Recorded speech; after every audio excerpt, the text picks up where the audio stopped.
it's one thing if it's a game like, I don't know, certain games like will make you replay on hard mode, but it's like you can skip all the cutscenes very fast and kind of just blow through the story. But it's like there is no way to blow through The Witcher 3, Right. for example. You Right. like have to really like kind of be patient with that.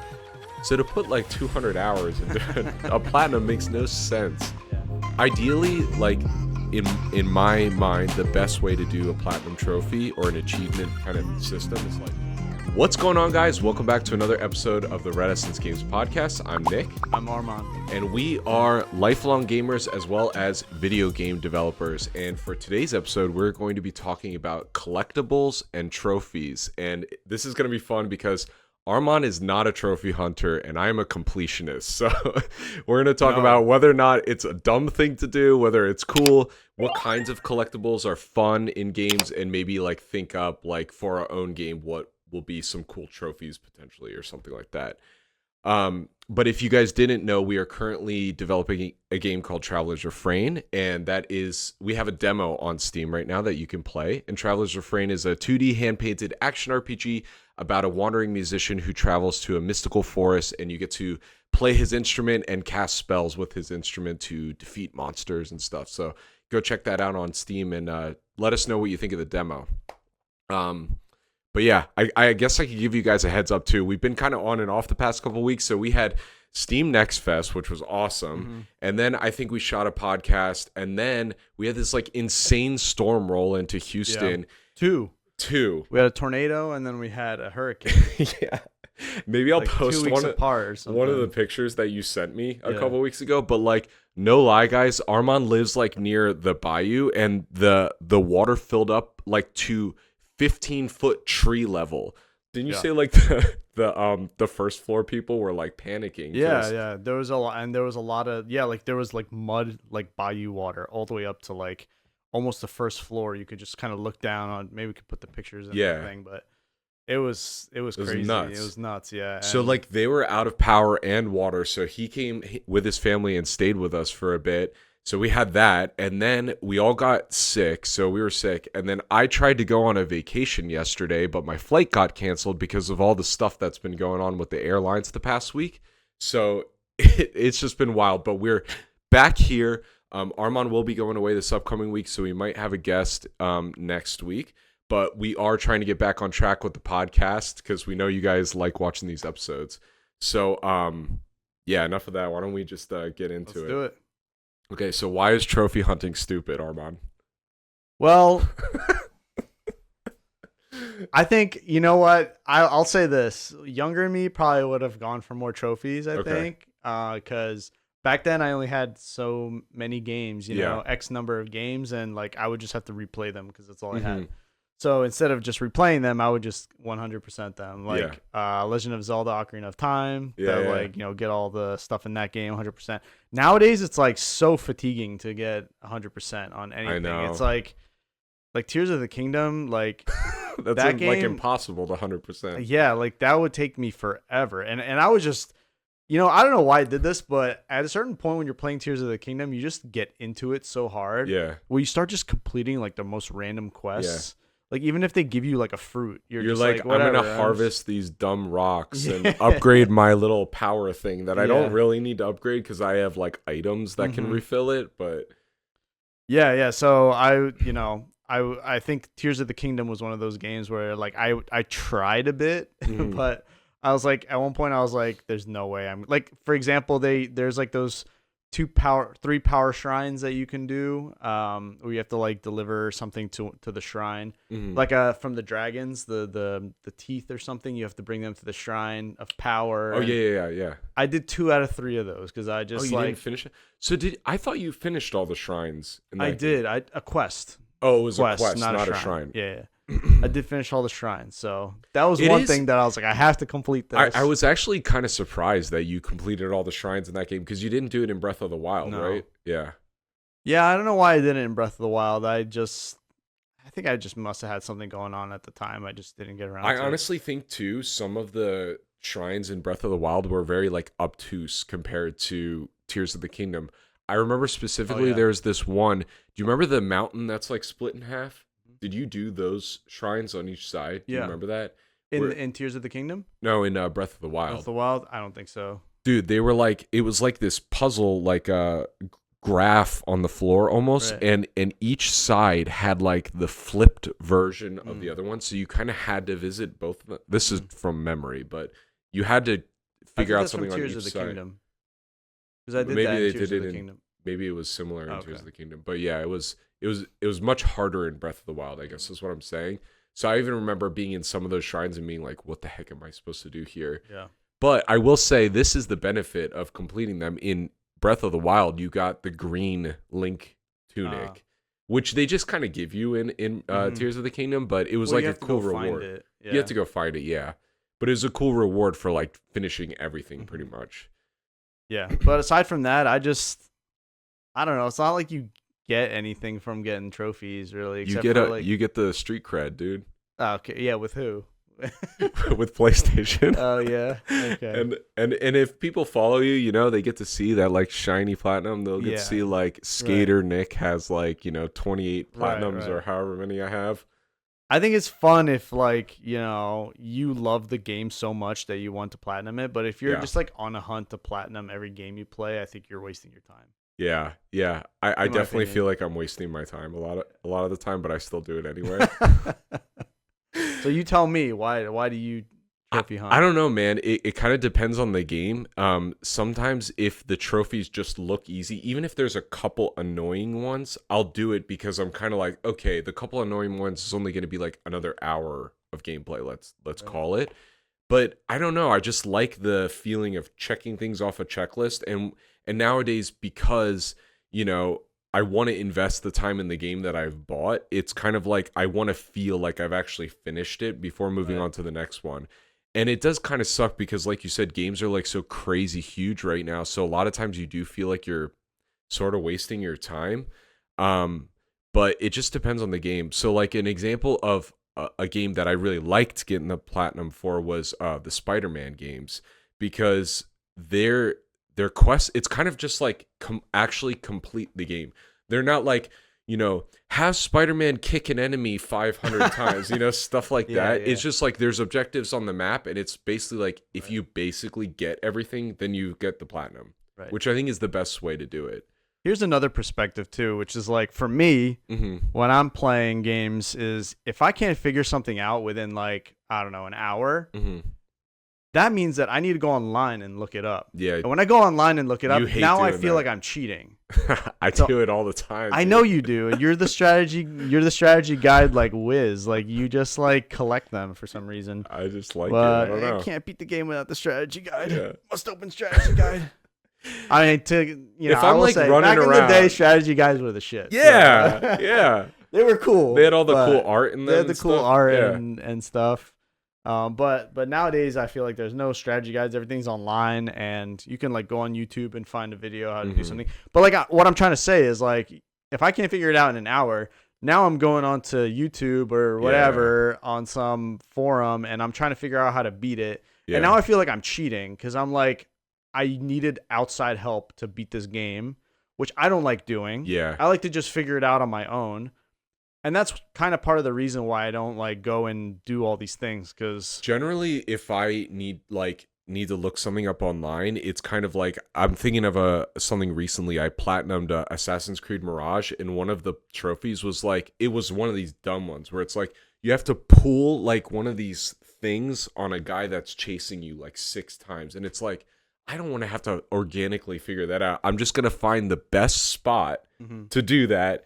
Do it 6 times really quick and get my trophy. You know what I mean? Right. So that's typically when I use guides. Like, I don't know anymore. Like unless I'm like super stuck in the main game, I'll look something up. But I don't really like looking stuff up either. That's a lie. No, I don't. I don't like it. I don't like doing it. It's just like, yeah, if it's like, because it does feel like, the dev should guide you enough that you should kind of be able to figure it out. Here's another example. Like, this isn't exactly trophy based, but I'm playing Persona 5 on Merciless right now, which is the hardest difficulty. Okay, that's where I would look up guides. Yeah, if I was really stuck. I was fighting the second boss, Kamoshida, the second boss is the artist guy that Yeah. him. So I was fighting him, Madarame. Yeah. I was fighting Madarame and I died like 10 times or something, maybe more. And I was like, something is like not clicking, like something is just not working right, or I'm not doing the right sequence of stuff. I also got a little unlucky because he can kind of one shot you, and I got a little lucky this one time, and I was like, you know what? I got lucky. I'm gonna see if I can like look up how to. I didn't want to look up how to beat it. I just wanted a strategy on how to. I didn't want to watch somebody beat it. I wanted to like read a strategy on what to do. Like, what's a build that I can potentially implement? Right. Yeah. And then use that information to figure it out rather than watching somebody do it. Because you might feel similar, but watching somebody do it, I feel like is more like looking it up than just reading it. You've also beaten the game on normal mode too, so it's kind of like, I have beaten the game on normal mode before, but I just forgot because I played so long ago. Yeah. And on Merciless, like a lot of stuff just doesn't work the same way. Oh, yeah. I feel like because it's like you really have to be precise with every attack you do, and like even when you do the all-out attack, it doesn't finish off the enemies sometimes. They get back up and they just like put your entire team to sleep or something. That's crazy. So it's so in cases like that, like I've looked stuff up where I'm like I don't want to spend another hour trying to beat or another 2. Those fights can go on for like a half an hour. Yeah. So it's like I don't want to keep spending hours of my day when I want to be progressing in the game. Yeah. And it's like, why am I playing it on Merciless? But it's like I just want to beat it. I almost gave up at that point and like reduce the difficulty because I'm like, maybe I'm in over my head and I should have beat the game first. Or you should have grinded more or something. I did grind. Oh, you did grind too. But when you like beat the game, you can start over again like stronger. Does it do that in that game? Persona, I think if you like level them up to 10, they carry over or something. Gotcha. But I was like, you know what? I looked it up and it said this is how you beat it, and I tried it and I beat it, and I was like, all right, looks like I can do it. Like I can do it. So yeah, it's been like that with FF7 Rebirth. Like I was stuck on the like final Chadley stupid VR missions for like forever, and I'm just like, I have to. And the kinds of builds people do online too, and the strategies people come up with are insane. Yeah. And it is to the point where it's like, if you don't do that specific build, like there's just no way, So part of me is kind of like annoyed at that, honestly, because I don't know. I guess it's for the most hardcore of hardcore, but I would say if like 99% of your player base wants to beat that thing and they have to find some random YouTuber's build in order to do it, that kind of tells me the game isn't flexible enough for you to just figure it out, for the most people to figure it out on their own. So kind of torn with how I feel about that. Like, I feel like we would never do that in our game. We would give them the tools to like beat it. It might just be really difficult. So I don't know, man. But another example I was thinking of that when I was sick, I played this indie game Toem, and I think you should play it. It's a good example of like what a very solid compact indie game is, and it's like very cute. The whole game is in black and white, and you're this like little like I don't even know what he is. I saw the screenshot of the game. Little like creature guy, and you can kind of it's in a like a 3/4 perspective, and you can turn the map around, and your objective is to just take pictures of things, and people give you like little quests. But it's the kind of game where, like, if you didn't care at all about completing stuff, like, you could probably get through that game in, like, 2.5, 3 hours. But because I wanted to complete it, and I knew it wasn't going to be very big, it made a 2 or 3 hour long game into a 5 hour long game. So, for me, it felt rewarding. But that game had some crazy stuff, dude. One of the trophies was, like, it was called, like, Try to Find Us or something. And you had to point the camera up into this black hole in this one spot and position it in this really specific place, and it filled all the way. And what happens is it puts a picture of all of the devs on this like thing, on this like picture frame on the wall. But it's kind of like the way I was playing, there's absolutely no way I would have found that without looking up how to get that trophy. So that's another example of like, I don't know how I feel about that. It's like kind of cool that you have to look up and you feel like you're part of the community, like, oh man, I found this thing in this random spot. But I think for stuff it's like so obscure that you like there's no hiding way a trophy behind it is maybe hardcore. Yeah. And this is the thing if too, you got like an in-game thing for it, maybe. Yeah. With what you were saying before, like when we were kids, like there were no trophies. Like that wasn't really a thing. It's kind of like maybe a game had some sort of in-game achievements, or in Zelda it was like you kind of knew how many heart pieces was full, and then you'd want to try to get all of them. But All the Skulltulas. yeah, would you do that in Zelda, in the old Zelda games? Did you What? try to like get all the Get all the Skulltulas stuff, and yeah. yeah. Yeah. So, I don't know, you have a little bit of that in you. I do. No, I definitely do. I think because I'm older now and I just don't have as much time to play anymore. Yeah. My patience is not as Yeah. as giving as it was before. After a certain amount of time, I come to a decision in my brain where I'm like, am I doing this or not? Like, am I gonna commit to doing this extra piece of work here? Yeah. Versus just playing through the game, enjoying it, and Yeah, I know what you mean.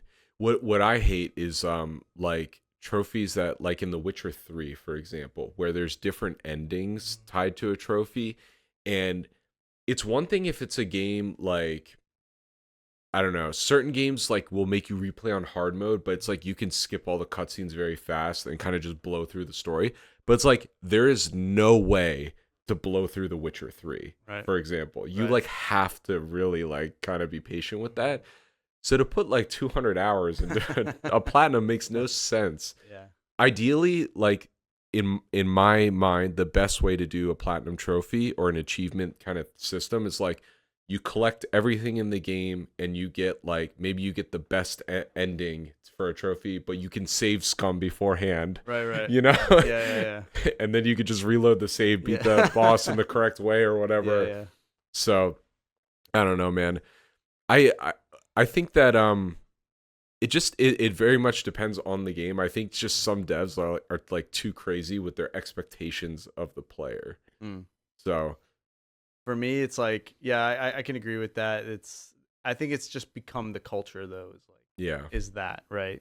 Because people just want to keep constantly challenging, the people that play their game. Mm-hmm. But for me, it's like I'm playing a game and I'll see the little icon pop up of like you got a trophy. Yeah. And I'll probably like know what, looking at it. Oh, I just beat something that like most people beat, right? But I like on how PlayStation, if you open the trophy, it tells you how rare it is. Yeah. That's what gets me too. I like that part. Yeah. I'm like, I like getting the rare stuff. Yeah. I like platinuming games that are like only 0.1% of players at platinum. I'm like, I'm one of those guys.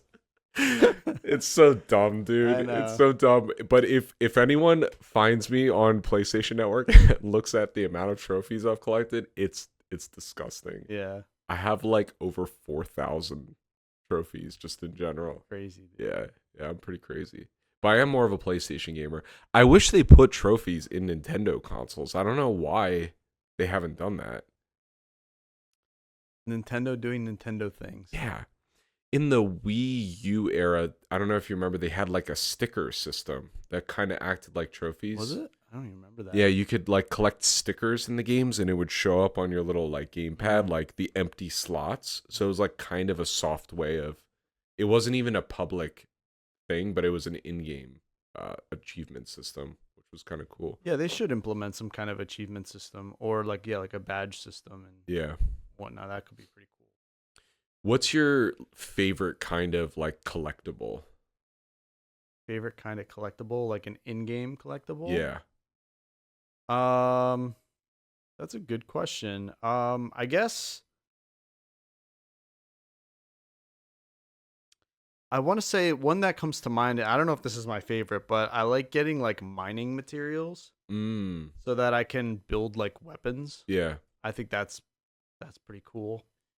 What happens when it comes to like getting Ultima weapon or something like that? And it's like you have all of the necessary basic ones just from playing through, but then they're like, you need a Ochilorcum or however you say it. Yeah, or a Chalcum. Or a Chalcum, whatever. Right. But it's like the drop rate is like 0.00001%. Yeah. And you like get it from some like random enemy that spawns randomly too.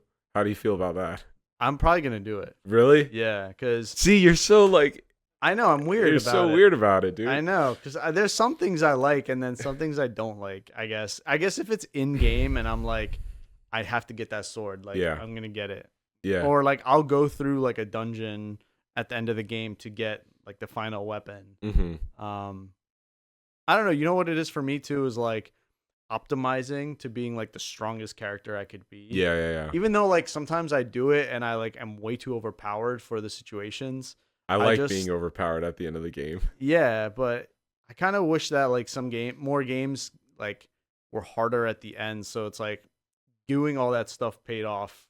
What I personally like in an ideal world is if you do everything, you're so overpowered for the final boss. Like you'll annihilate the final boss, but there's a secret boss somewhere that's even harder than the final boss, so it incentivizes you to use everything to defeat that guy.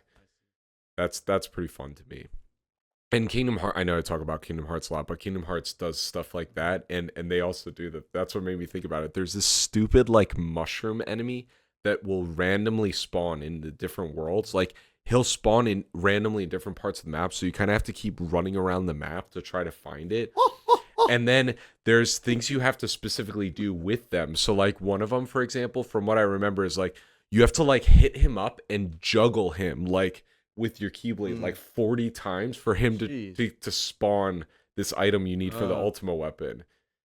Maggie, what a magic attack. Dude, one day I'm going to sit you down and make you play Kingdom Hearts. You're going to be like, man, I was missing out for the past 25 Let's years. set up a session where you play Yu-Gi-Oh! Duelist of the Roses. Fine. And I'll freaking play Yu-Gi-Oh! If you play Kingdom Hearts. Oh my God. I'll play Kingdom Hearts. You play Yu-Gi-Oh! Duelist of the Roses. Fine.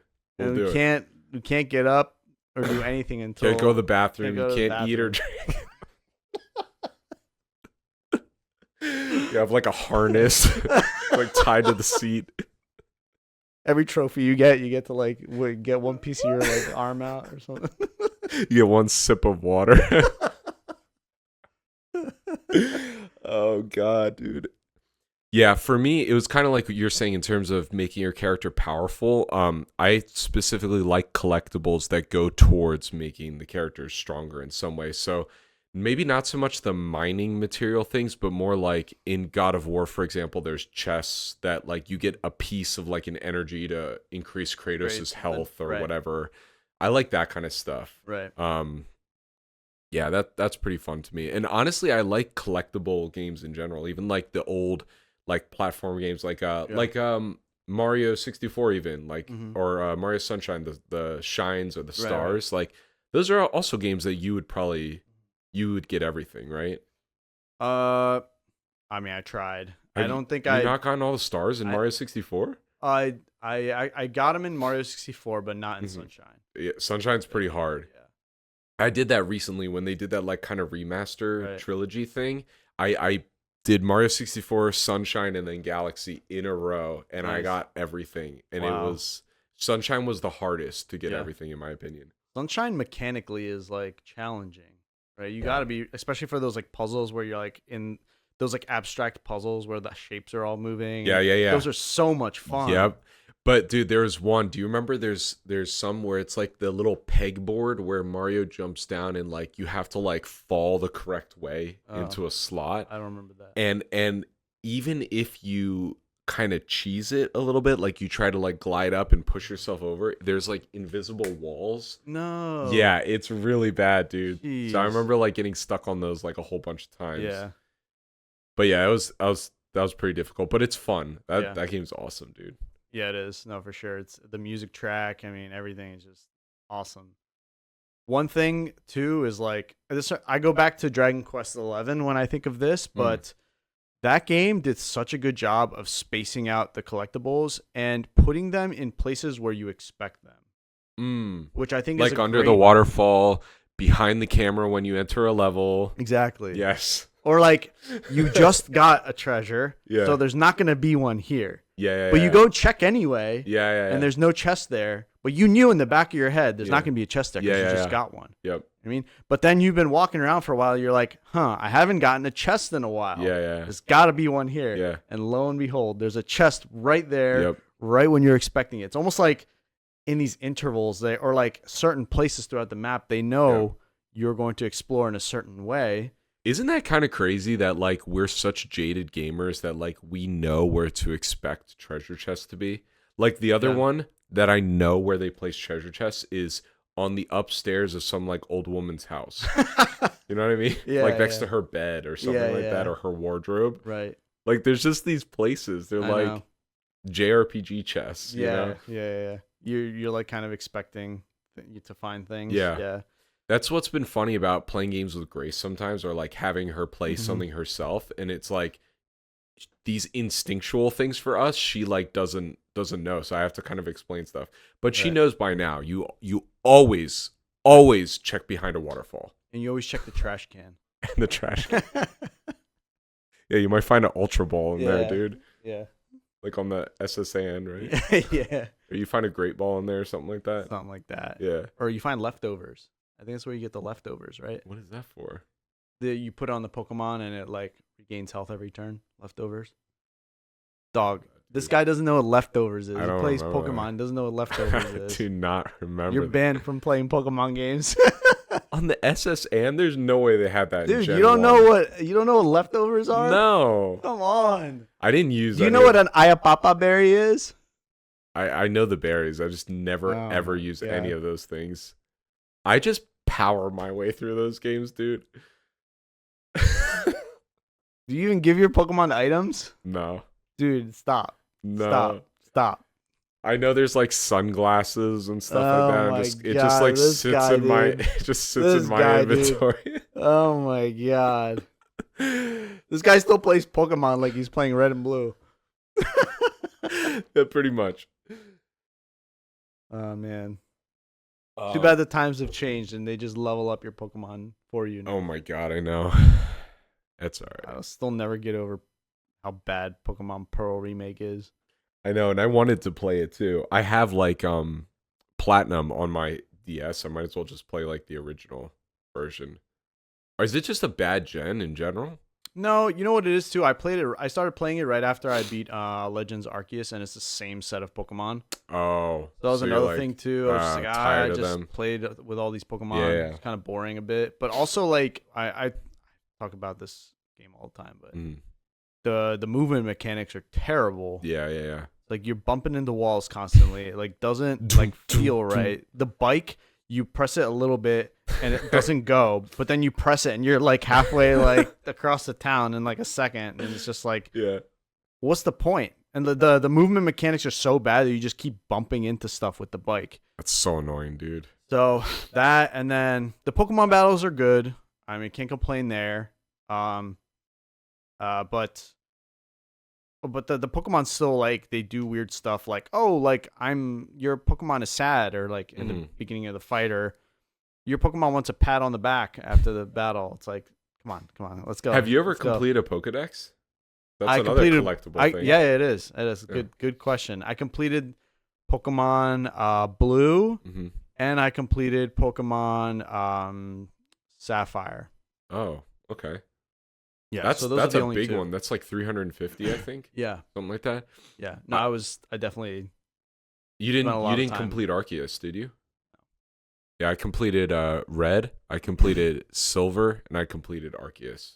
Nice. Arceus wasn't too bad, honestly. It feels like it would be more than it actually is. What was cool about that one was those like random like, what were they called? Those like big like galaxy like orb things that you'd go in, and there's the super rare Pokemon running around. Forget what that mechanic was zone. called. Yeah. But that's another thing that like I kind of had to look up, because there's a couple I was missing, and it's like if you wait in this specific spot for like 7 minutes, one is just gonna spawn. You could go in and see it. Now, did you get all the shinies? No. So then you didn't fully complete. No, that doesn't count, dude. That's kind of a question of like what is completion, but dude, getting shinies is like 1,000 hours. There's no way. That's 100%. Shut up, dude. man. That's 100%, dude. Okay, did you get all the shinies in Sapphire? No. Yeah, no. Yeah, because back then you literally had to spend 1,000 hours just to get one. You'd have to. No. In this one, you can go to like one of those zones, or there's like explosions of Pokemon, and you go and there's a shiny one. No, it's not always shiny. It's not always shiny, but they're so much easier to find. There's no way. They were easier though. I think I only got a couple. Stressing me out.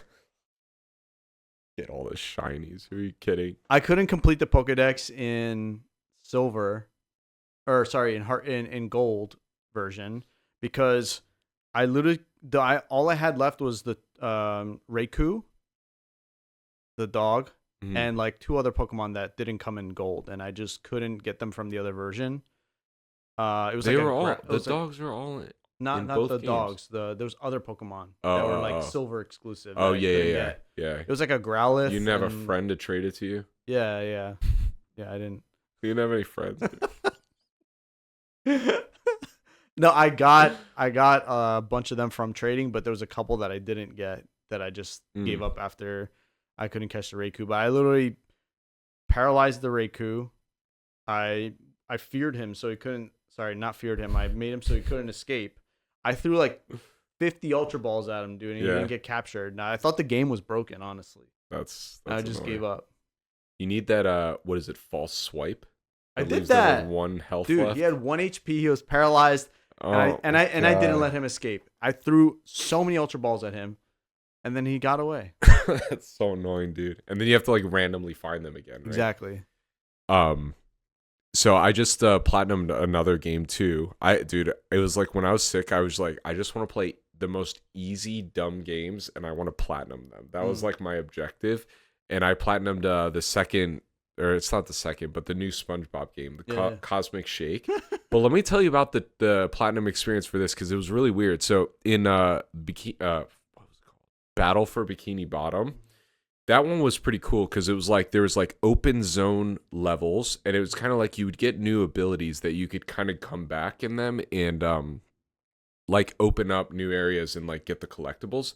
In this one, it was like there were some open zone elements, but it was more kind of like linear. So what was annoying about that was like you'd get all the abilities and then you'd have to go back, but you'd have to kind of like port yourself to the correct spot to like then try to find a spot that you sort of couldn't go to earlier. It was just like, if you're going to set up a game like that, that's open zone, you shouldn't have to keep coming back to it after you've already completed the whole level. Right. It was just really bizarre how they decided to do that. And it was like, after I beat the game, it wasn't fun to go back and to find the collectibles. I just wanted to do it because I was like sick and just kind of whatever. But I think that's kind of like a bad example of a way to set up a game. So I mean, like in your ideal world, like let's say you got a brand new game and you wanted to completely like complete it, and it was more like, let's just call it like a adventure game or something like that. Like, what would make it fun for you to want to complete? Yeah.